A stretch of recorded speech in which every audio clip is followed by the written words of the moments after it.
In this episode, only one of you can walk out of these woods alive. The forest forces you to kill your own face to survive. Mark and Sarah ran and ran, but they passed the same big tree 3 times. They were running in a perfect circle. They could not leave the forest. Suddenly, Mark heard a sound. Came from down the hill. It sounded like people running and screaming. "Stay here," Mark whispered to Sarah. He walked slowly to the edge of the hill. He looked down into the dark valley. What he saw made his blood run cold. He saw himself.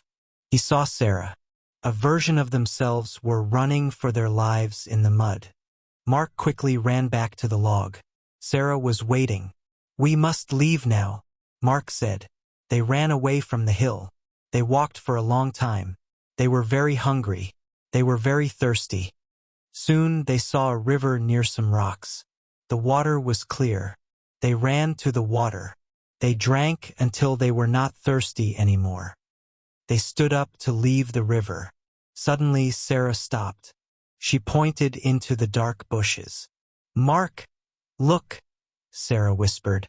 A big gray wolf walked out from the trees. Its eyes were bright. The wolf barked loudly and showed its sharp teeth. It was ready to jump.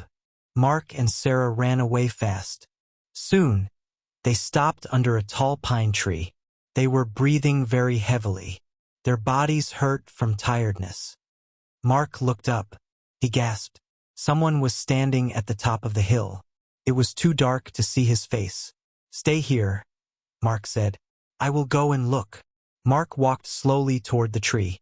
He stepped carefully on the wet leaves. He reached the bottom of the tree trunk and looked around. He did not see the people on the branch anymore. Instead, he looked up at the high hill above him. A man was standing on top of the hill.